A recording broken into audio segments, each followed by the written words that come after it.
زمونږ خان دی هره کړنه یې په سر په سترګو خو بس د کلي شاملات تراله نه خرڅوي.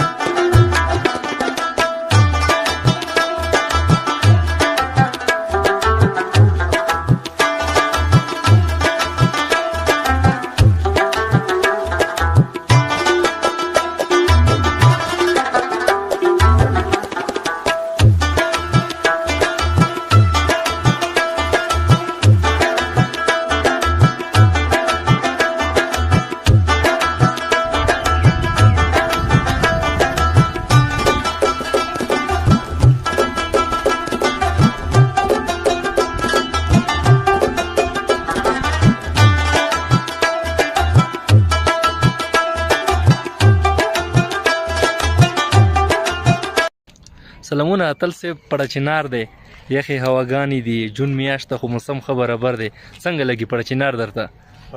یو ټپکې به درته ووایم د کورمې غرونو ته راخیژه د کورمې غرونو ته راخیژه یاره که نوره دنیا خوند نه درکوي نه.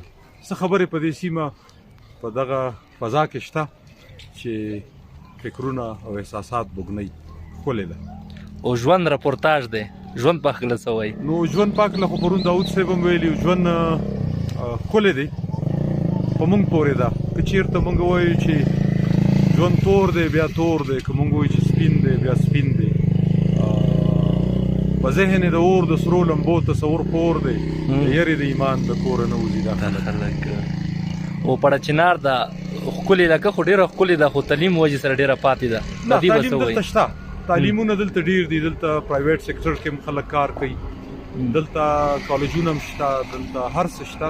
د دغه بدامنۍ څپو د وجې نه د دغه خلکو خصوصا د 2000 کال اووم او د 12 ترمنځ د خلکو ته تکلیفونه دي په افغانستان تلل دغه یوې دورې دا خلک لږ وځپل. نور دلته تعلیم ښه دی، دلته ادارې شته، دلته خلک غواړي چې زده کړې وکړي. ادب سره مو هم تعلق دی، غزل، شعر، نظم او ټپیزې مصنف تاسو یې بني تاسو یې څه به راته ووایې؟ نو پښتانه ټول شاعران دي، چاته خدای پاک بیا داسې ماحول ورکړي چې د هغې هغه اظهار او انعکاس وکړي په څو خبرو کې په څو لارو باندې.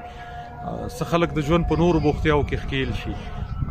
کورما په دې هکله ښه ده دلته سپین غره ادبي جرګه ده د مودو نه. دلته اجمل خټک بابا راغلی دی، اخري ځل د هغې وراتګ کال 2001 کې شوی.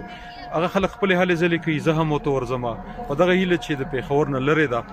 نو که د دې سره خلک رابطې کوي کینی نو دغه فکر نور هم پیاوړی کېږي ښکلی کېږي. مهرباني که څه شعر راته ووایي؟ دا شعر به درته ووایم چې دلته کې څوک هم چې د مینې په نوم څه خرڅوي، دلته کې څوک هم چې د مینې په نوم څه خرڅوي هغه به درد خرڅوي، هغه به تراخه خرڅوي. زمونږ خان دی هره کړنه یې په سر په سترګو خو بس د کلي شاملات تراله نه خرڅوي. یو سړی هغه دی په ښار کې اوازونه پلوري، بل سړی هغه دی په کلي کې رانجه خرڅوي.